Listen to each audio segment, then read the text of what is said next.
It's Friday. We'll be right back and we'll start this little show with some amazing views of Comet Neowise as seen from space and from around the country. Back in 30.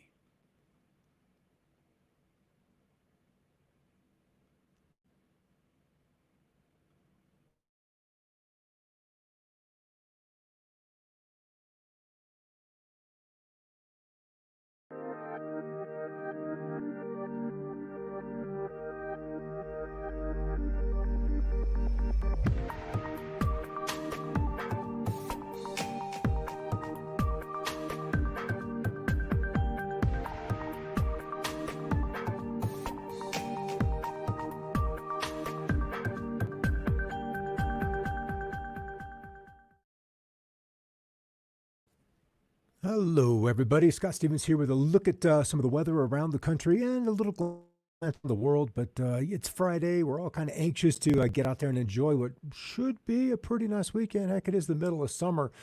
And if you can't have a great weekend in the middle of summer, then time to go somewhere else.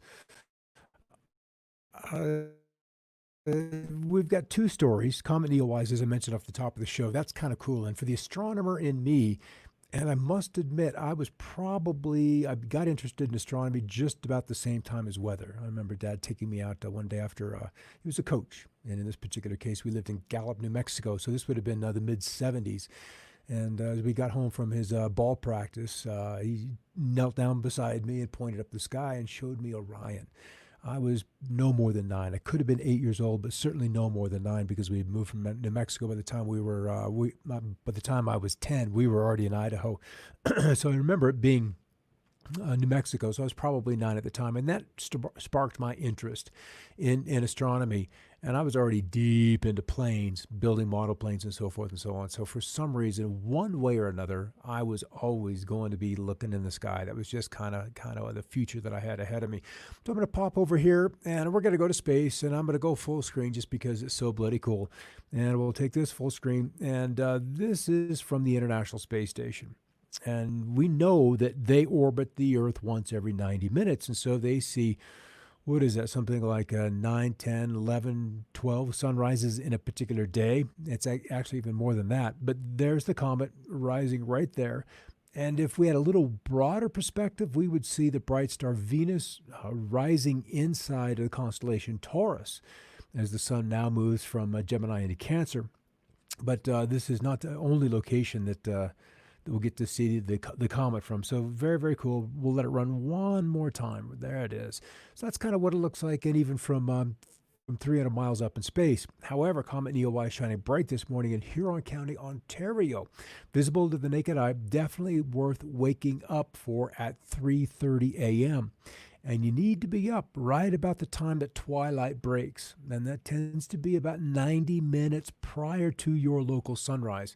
So find, wherever you are, begin to kind of look at that. And about 90 minutes prior should give you enough time to get out there, get adjusted. A pair of binoculars would be an exceptional accessory, outside of maybe a light shawl, to go out and see this thing. Good to see you guys on there, Vicki Robin and Jane Goodhart. Hello. So let's go one more. No nearby clouds this morning, and wound up with the view I was after with Miriam Crater in the foreground. And any given day, that old cinder cone is perfect. Then catching it, sharing the horizon with this graceful comet gets I get kind of gooseberries for it. And they're rare things. I remember Hale Bopp, I believe it was back in '96, and Hyakutake, I think the year following that. But we haven't seen an exceptional comet that would be almost 20 years. All right, here's another one. My latest image of Comet Neowise, this time framed in the mountains from my last shot. And yes, look at that. And you can actually see the dust, and then this would be the ionized trail right there, the electrical trail, and there's the dust off to the side. So really kind of cool. And I'm kind of thinking that I'm going to set the alarm for about 4 a.m., maybe 3:45, and then have a look. Now, if you've got a scope and are proficient with it and know how to run it, then you can get that thing up on and then do some photography. My telescope right now, 300 millimeters, is a good size scope. That's about 8 inches, 8 to 9 inches. No, that's more like it's a little more than that. That's not quite 12. 11 inches, maybe that's not a Celestron. He gives the brand right there, but that's the view we got when he probably threw it at about 200 power magnification over Coal Mountain in western Colorado. There it is, and you can see some of the stars around. So you know you've got to be up. The reason the foreground is illuminated by that pale yellow light, that's the moon. That's the last quarter moon shining in the high in the western sky at this particular point. And then there's another one off the Golden Gate Bridge with the comet standing high in the eastern sky prior to sunrise. And then even for the urban dwellers in New York City, there it is. So really kind of cool to see that baby out there. And now that it's a weekend, if you don't have to get up early for work, this is probably reason enough to get up early and take a look outside. Last night, there was a nice big thunderstorm cell that blew up just east of Denver. And in fact, underneath this, well, when I was looking at it about 9:30, it was just sitting on top of DIA, on top of the airport.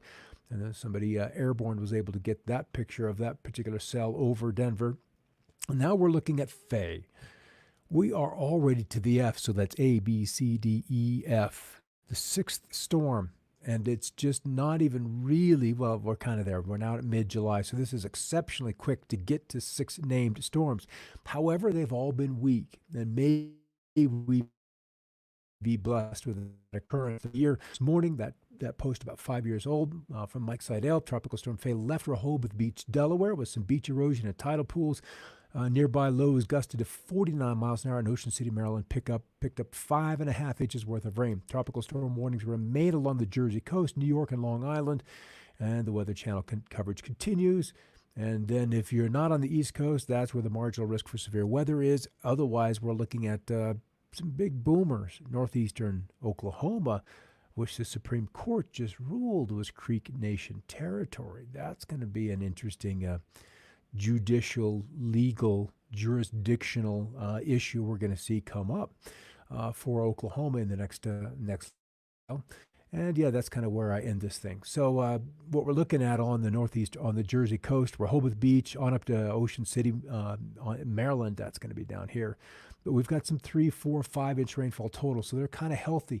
The cool thing is that we were in the beginnings of a drought, and as Faye begins to move up across towards New York City and then eventually up the Hudson River Valley, it's going to bring some beneficial rains. It's not so severe, it's not so crazy that we can't just get some good rains out of it. Let's update this to get the latest temperatures. I think this is probably mid-morning where we woke up and it was nice and 90s already, but like 9 o'clock local time. 103, I'm going to guess that's Alliance or Scottsbluff, Nebraska. My geography slips in, so I'm not using it every single day. But then hot in the southwest, and where we've got the rains, temperatures are much, much cooler. And then with that, we've got a cool front that kind of has pushed through Ohio, Indiana, bringing them some nice northwesterly breezes, and keeping dew points a little more tolerable. 50s and 60s are much more comfortable than, say, along the Gulf Coast, where we're still bumping low to mid-90s and dew points in the mid-70s, and that leaves us with heat indices 100, 105, 108, 109 degrees. That's just crazy hot. And then another reinforcing surge of cool air working in across the mountain west with dew points correspondingly low. Lots of sunshine in the west with some high clouds. And of course, if you're into the geoengineering aspect, then we've definitely have had some chemtrails laced in through here. But 3 clusters of storms: Montana, North Dakota, into South Dakota, and then this guy marching southward as it rolls into northern Kansas later on this evening, and then another one moving through Oklahoma, and this one bringing some very, very beneficial rains. These places were on the verge of an extreme drought, so that was beneficial.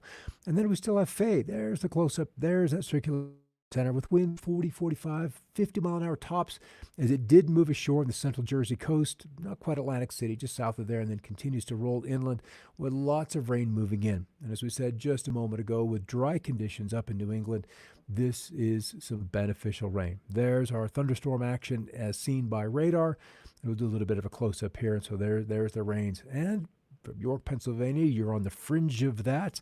And then western PA dealing with some stronger storms, but they're also rather slow moving. So you're going to leave a good half inch, maybe an inch and a half if you're in a good place. But I want to back out here and then kind of look at Canada, because we've been talking about what's been happening up here with copious amounts of rain. Calgary, Edmonton, through Alberta, Saskatchewan, and cool. Temperatures have been terribly cool. So what I did yesterday was go looking for crop conditions, and there we go. We're gonna load this baby up. I haven't loaded it in a bit, but we're gonna see from spring wheat to durum wheat to barley to oats, all of these in good to excellent condition. That is going to be the breadbasket of North America this particular year, is going to be Canada, as their crops are between 80 and 90%, or even potatoes in central Canada running at excellent conditions. So very, very, very good conditions in Canada for their crops this year. They've had plenty of water. Water temperatures haven't been too hot or too cool. If anything, they've been biased a little bit on the cool side, but that's just really, really beneficial. Down stateside, so you look up at Canada, there's a cool front there. We've got another one from southern South Dakota back through the northern Rockies. So on the north side of that, it's really been an agreeable summer. South of it, kind of hot. You saw the tornadoes yesterday through Minnesota, and some of those storms are now the ones that are bumping into Pennsylvania, into the Niagara frontier, so forth. And then, of course, we've got Faye right there. As we move out a couple of days, Faye gets absorbed into the westerlies and pulled into Canada, and then another cool front, comes ashore along the mountain, along the Pacific Northwest, and then surges inland. So continuing to keep the Pacific Northwest comfortable. Yes, Vicky. Yes. Thank you, Canada. Now, if we could just open the border, or maybe not, but that food's all got to get harvested sooner or later. So while they've been cool up north, not so farther south. When you get to southern Colorado, you're looking at about 91 anticipated tomorrow for what would be 1 degree shy of a record high in Alamosa. We've got Albuquerque at about 102 forecast. That would tie an old record high set in 1979 with records dating back to 1891. So Dalhart, Texas at 107, Childress at 111, Oklahoma City at 106 degrees, San Angelo at 107, Tucson at 111. So that kind of heat is forecast tomorrow through the southwest. And then it just kind of spreads out from Wilmington, North Carolina, all the way out to say Pasadena at 106. So hot weather from coast to coast.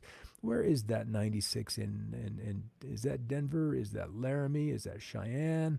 CYS. Yep, that's Cheyenne, with their record going back to 1872. That would exceed a record that was last set at 95 degrees back in 1971. So record heat down south as it really begins to get going. And it's all because, as we look at the North American imagery, this high, it's anchored across the southern plain states and northern Mexico. So I'm going to run this out a couple of days. You'll kind of see the high kind of grow during the day and contract at night. Another little cool storm tries to come in through Canada, reinsuring and reinforcing the cool, comfortable weather up there. Maybe even a little too cool, but not so cold that apparently with their 16, 17, 18, 19-hour-long days that the crops aren't just going crazy. And even as we move out 240 hours, so that takes us to next Monday, that we still have the high in place, albeit not quite as strong, but then the westerly still along the northern tier, exactly where they should be for this time of year. One thing that does kind of stand out is a high sitting over Alaska, but considering what they went through last summer and fall, with all their fires, with all their firefighting, the smoke that was coming out of the Yukon, Northwest Territories, and Alaska, making it all the way down to the northern plain states last year. That was kind of crazy. So then what we would be looking at over the next 6 to 10 days is kind of warm weather across the bulk of the nation, a little bit cooler in the Pacific Northwest, and then a patch of dry, and then rather wet across the southeast and then northern plains. And this likely extends and would connect to the northern portions of Canada. So that's kind of the upside for them. All right, get up in the morning, guys. Go enjoy Comet Neowise. I think I'll do that. Disassemble the tripods and things that are set up in here and see if I can't get a shot. Just because, I'm kind of an astronomy kind of guy. I like that stuff for some reason. I don't know exactly why, but it just kind of gets me going. All right, thanks for stopping by. Enjoy your weekend. Go play. Go play. It's summer. Where I am, we're typically in mosquito season, but there's nary a one out there this year. So that is just kind of a sweet little gift. All right, everybody, take care. Melting in Louisiana. Oh, bless your heart. I couldn't be that far south and that close to that humidity. I spent 2 summers in Puerto Rico, and thank God for air conditioning. It just, apparently I'm a Northern Rockies kind of guy. Even in the room I'm sitting in right now, I look down at the thermometer. It says it's 91.7, 94 outside on the back deck. And so I'm kind of baking in here and ready for the sun to get behind the trees so we can begin to cool things off. All right. Have a great weekend, guys. Yeah, Robin, it'll be worth the early up. It'll be worth the early up. And if it's good tomorrow, then it'll probably be just as good the next day. Because if you see it once, you kind of want to see it twice. All right. Take care. We'll see you on Monday.